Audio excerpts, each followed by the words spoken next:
Hello, world. Welcome back to Messy Margins.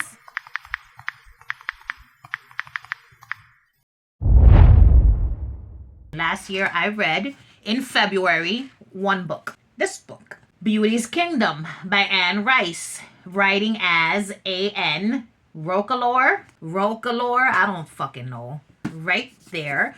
So this is the final book in a 4-book series, and it's a fucking crazy ass book. The BDSM goes hard in this book, but it goes beyond that. The Claiming of Sleeping Beauty series.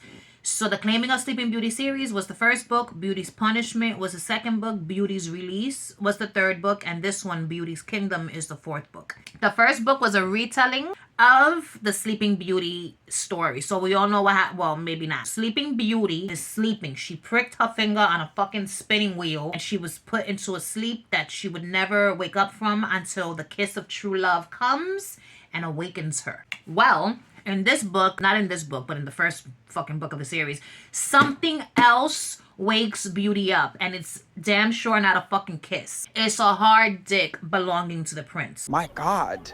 So he comes into her land and he fucks her awake and takes her, butt-ass naked, to his land. And there they are used as sex slaves. Now, in the beginning, they're not with it, but give them a couple of days and they all fucking love this shit. There's some really crazy shit, but I love how it's all described. Like, that was the fascinating part for me in the first book. I was just like, wow, this is fucking fascinating. Like, imagine a world like this. Imagine a world where you were put butt-ass naked on display for the masses to be able to feast on your body. They're not beaten, they're not starved, they're not mistreated.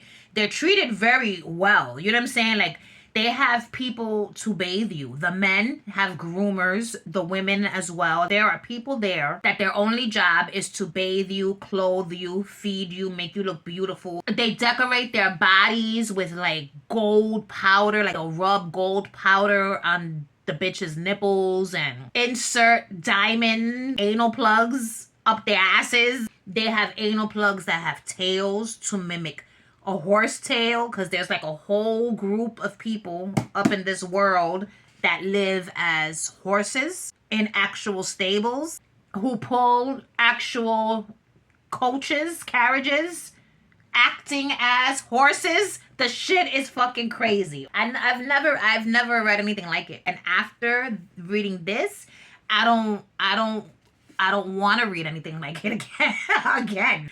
Did I enjoy these books? Yeah, I enjoyed the books. It was a fun ride. Would I recommend them to people? Maybe, if you're into like freaky shit. I don't even want to say freaky shit, because the stuff that happens in these books, it goes beyond freaky. The bestiality scene, I didn't like that scene. It involved a fluffy white cat and a poon poon covered in honey. What?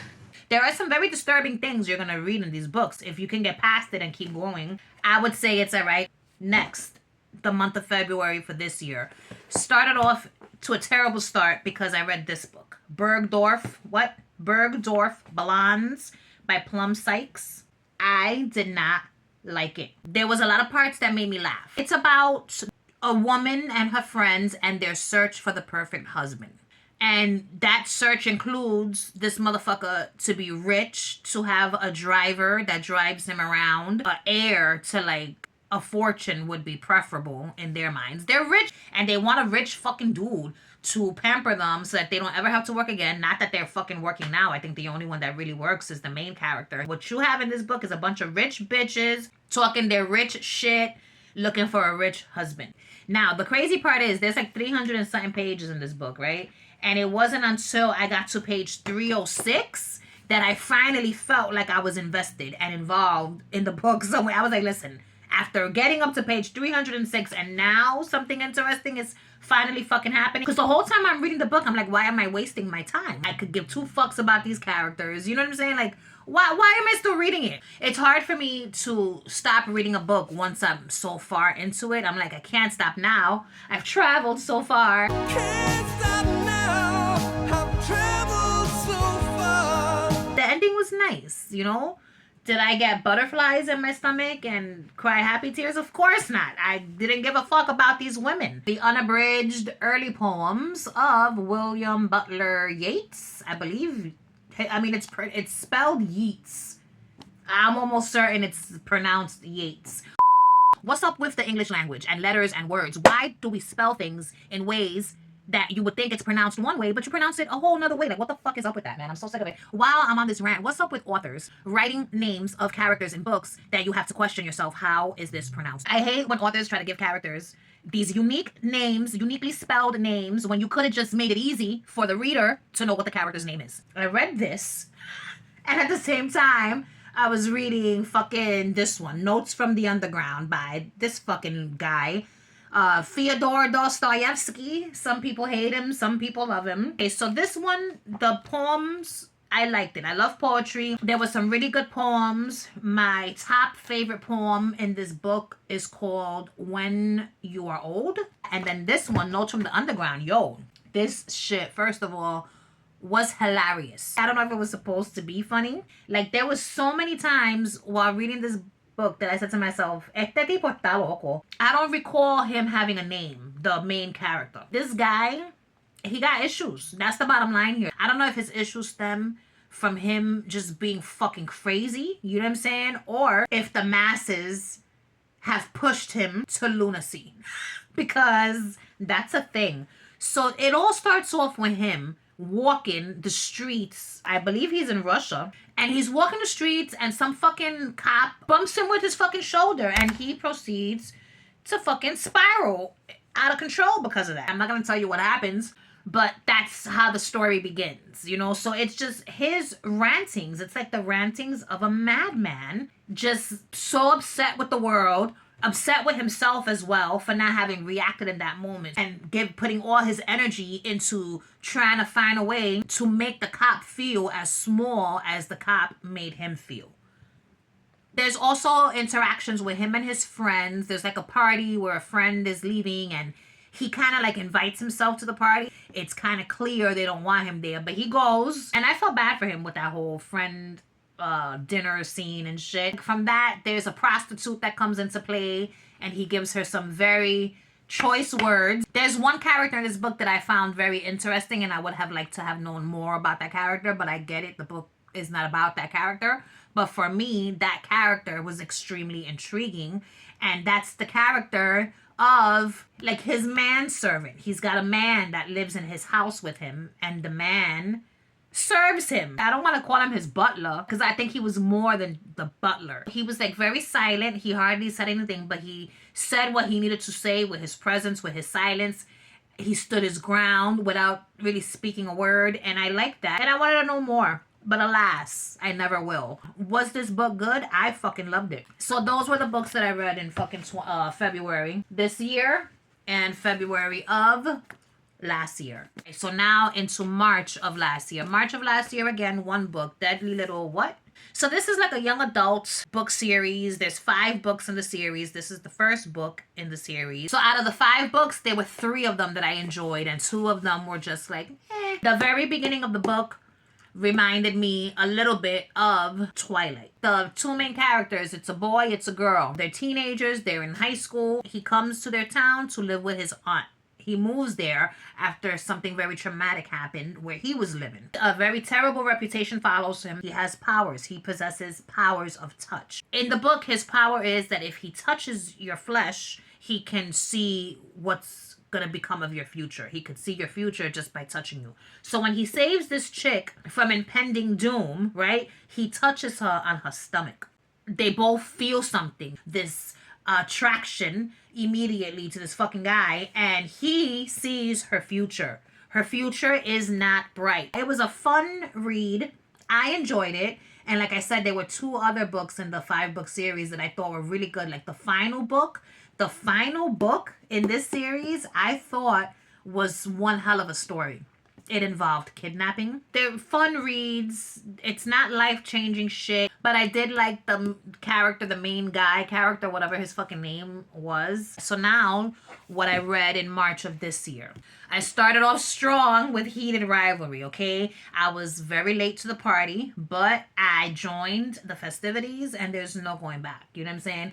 I loved the book. I had already watched the series, and the series is what made me want to read the book because I had seen these books, these Heated Rivalry game changer book series floating around. And the covers, man, the cover did not call my attention. First of all, when I first saw this, I could have given two fucks about hockey. Wasn't a hockey fan. The sports that I liked were like boxing, MMA. I liked ice skating. Anyway, I wasn't big on sports. So I watched the series. I fucking loved the series, the show. And I said, let me read the book. And also because there's a second book, The Long Game, I wanted to read that. And I wanted to read the first one before I read the second one. So I read this book. I loved the book. Okay. It was like the show, the series was like 95% accurate to the book. There was only a few things that were in the book that they didn't include in the series, but it was fine. You know what I'm saying? Like it didn't ruin anything. Like the characters of Elia and Shane, their characters are just so fucking funny. Especially Elia. He says some crazy ass shit. And Shane is just like a nervous wreck all the time. It's a cute story about a cute couple, and I want nothing but good things for them in the future. I would recommend this book to anyone who loves love, who loves a good love story, who loves a love story that feels real and believable. Like, I loved every minute of it. And then after reading this, I read, The Long Game. And I loved it even more than Heated Rivalry. Like, Heated Rivalry was great. The Long Game was just like, yo, I cried several times. In this book, they're getting to know each other. They're figuring out that they're in love. Shane is gay. Elia is bisexual. And they're just figuring everything out together. You know what I'm saying? In this one, they are together. But they are still not out to the world. Like, the world doesn't know that they're a couple. They're fucking rival hockey players, for Christ's sake. They're supposed to hate each other, not be fucking each other. This one tells more about their story now that they're a couple. How are they dealing with it? The changes. Elia is no longer playing for Boston. He's playing for fucking Ottawa, which is like the Centaurs in this book, which is like a dying team, a losing team. No one likes the team. Meanwhile, he's one of the best hockey players in the world, and he's on a shit team. Why? Because he wants to be with his boyfriend, the love of his life. You know what I'm saying? Sacrifices, okay? So in this book, there's a lot more discussion about what are you willing to sacrifice to be with the person you love. There's like a really heated scene in here where they're discussing this, and I was just like, damn. That was one hell of a scene. It's so good. The throne room scene, I hope we get visuals of that in the show. The airplane scene and the text. Listen, Jojo, I cried. I'm like emotionally invested in these motherfuckers' fictional lives, bro. I fucking loved it. So the next thing that I read after that was a genre that I had never read before because it didn't call my attention ever. Also, hold on. So this book changed my life. And I know that sounds like mad dramatic, but it did. And I'm going to tell you why. Because I, a person who never enjoyed sports, I fucking love hockey now. And it happened during the Olympics. So because I had already read these books and knew a little bit about the hockey life, I was in here and I was working out and watching the Olympics, and the hockey, the USA versus Canada hockey game came on, and I was like, fuck it, I want to see what all the hype is about. Everyone is loving these hockey players and their interesting stretches that they do. You know what I'm saying? I want to see what the fuck is going on here. So I'm in and out of the game. I'm doing my exercises. And at some point, Jack Hughes got his teeth knocked out. And when that happened, that was it. Now I'm all in. I stopped everything and I sat there. I didn't stop watching until it was over. They're accepting medals. It was just so great. And I couldn't believe what was happening to me. And I said, yo, that was fucking fantastic. That was exhilarating. That was moving and heartwarming and exciting to watch. And this motherfucker got his teeth knocked out and he's giving an interview with missing teeth, bloody mouth. It was great. Yeah, shout out to fucking, what's her name? Rachel Reed for writing these books and making me interested in these characters that in turn made me interested in wanting to know what the fuck hockey was about, because now it is something that I enjoy watching so much. Anyway, this isn't about my newfound love for hockey, carajo. The next book I read was this one, A Court of Thorns and Roses by Sarah J. Maas. This book was gifted to me by my friend Jamie. This is her favorite book series and she wanted me to read it. And I was like, all right. And I was just like so scared to read it because I didn't think I was going to like it because, again, I don't know if I said this already or if I went on my hockey tangent, but I was never interested in reading romance fantasy books or even just plain fantasy books, whether there be romance in it or not. And I fucking loved it. I enjoyed this book so much, and believe it or not, I cried during one scene. There was one scene that moved me so much. I can tell you the scene because it doesn't make or break the story. It's not like a major spoiler. It's not like this major thing that happens. It's just an event in the book. Tamlin, which is the main fairy, comes in with this nondescript fairy. I forget what, I don't even remember where he's from, like what court he's from. Winter court, autumn court, and so on. And the fairy is like crying out, and he keeps saying, she took my wings. She took my wings. And I'm like, oh my God, not his wings. And so I'm just like, no, you know, like that's gotta be devastating to a fairy. You know what I'm saying? Like, us as humans, how do we get around? We get around on our feet, our human legs, and we have arms. But if we had wings, those wings would be a part of us. And for someone to come and take your wings, I felt like that was so sad. And the way he kept saying it, like he kept like looking at the bitch, at Feyre, another one with a fucking name that should not be spelled that way.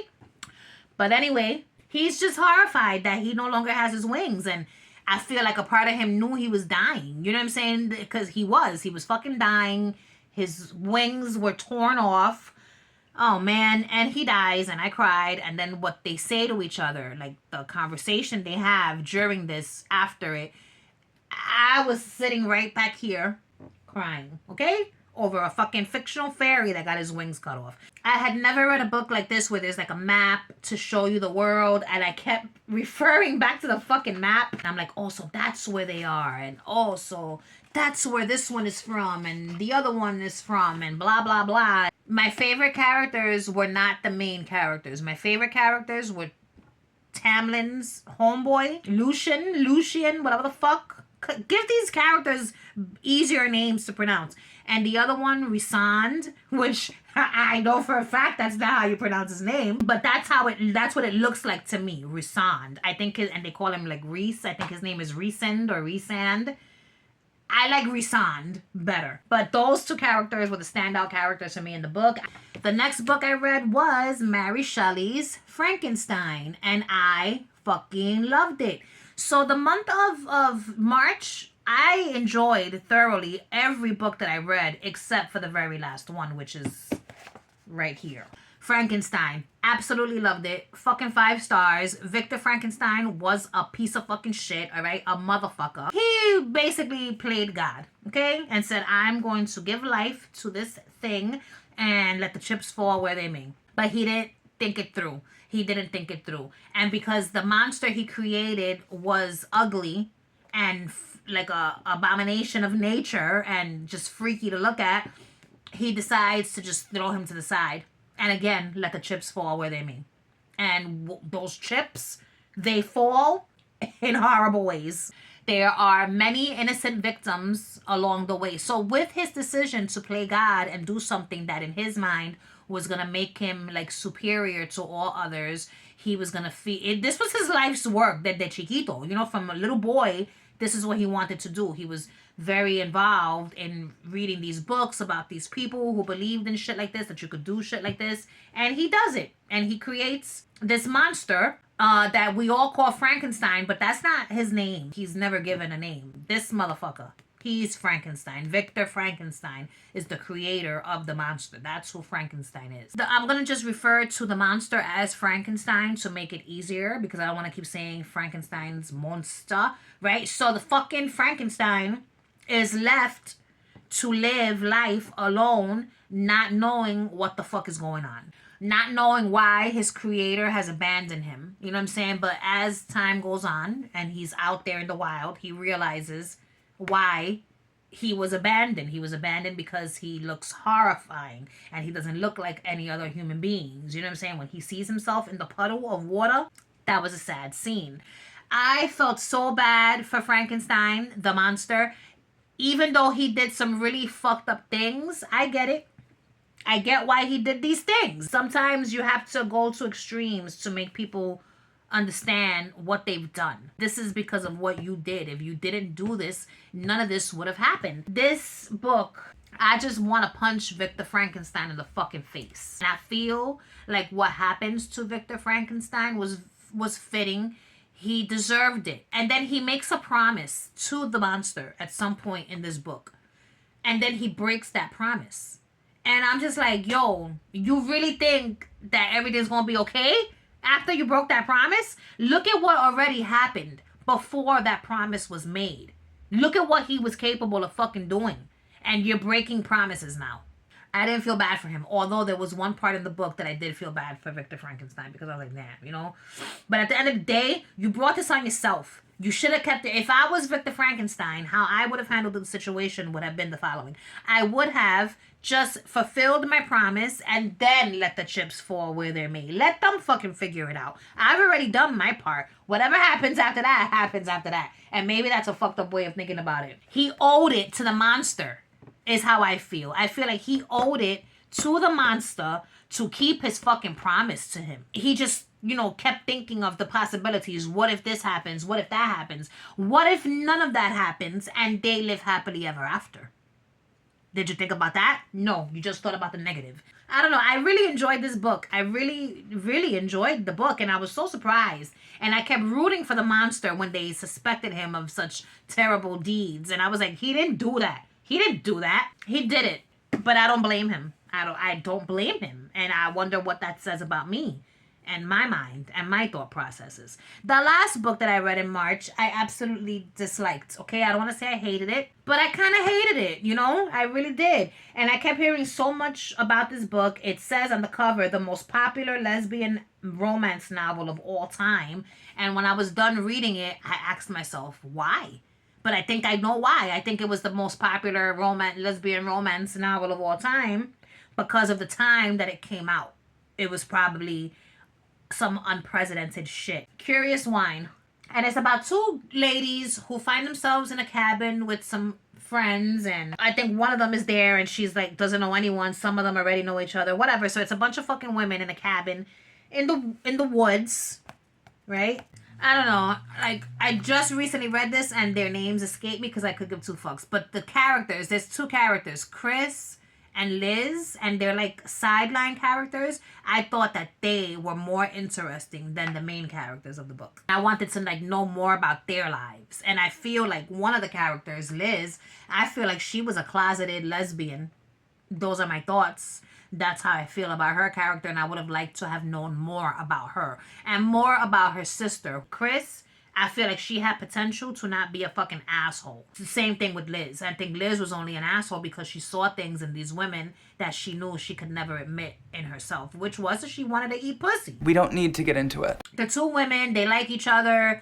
And eventually, you know, they get together, they fuck, they you know, oh, I want to be with you for the rest of my life. I hate that about lesbian romance novels, that they have two females, they like each other for a little while, they finally get together, they start having sex, and immediately they're in love. That's not realistic. I don't know why all the lesbian romance books that I read are like this. I don't know. I'm a lesbian and that's not how I work. I don't fucking fall in love after flirting for 2 weeks and then finally fucking. What the fuck is all of that about? There's like a major event that happens in the book, right? Traumatizing event. And the bitch, she takes it in stride. You know what I'm saying? And she goes on with her life the very same day. Like, she soaks in the tub for an hour and she literally just goes on with her fucking life and does something that night after some crazy shit that happened. That it was just unbelievable. I mean, I don't know. I guess everyone processes traumatic shit differently, but I just was like, what the fuck am I reading? I didn't like it. I thought it was boring. I thought the dialogue between the two main characters was just like, what the fuck is wrong with y'all bitches? Like, yes, we are women and women are a certain way, but I don't know. Maybe it's just me. I'm not a mushy ass bitch. You know what I'm saying? Like, I'm not gonna fucking be here being all fucking mushy and tender and shit. Like, that's not how I do things. So maybe that's why I can't relate to some of these books, because I'm just not mushy. I'm not like, oh God, you're so beautiful under the glowing moonlight. You know what I'm saying? I'm gonna be like, damn bitch, you look good. The book takes place the year that I was born. I was born in 1978. The book takes place in 1978. And I don't know, maybe it was the times. But I don't think so, because there's nothing about the times that threw me off. I just want to say that I feel like this book was probably a phenomenon when it came out in the early 80s, because at that time things were a lot different, so maybe that's why it was so popular. But I feel like now, 2026, I don't like it. I like books where I end up caring about the characters. If I don't give a shit about the characters, I'm not gonna enjoy the book. So those were the books I read in fucking, oh boy, March of this year versus March of last year. And that's it. All right, world. Did you guys read any of these books? Did you like them? Did you hate them? Give me all your thoughts in the comments down yonder. And I'll see you in another video another time. Goodbye.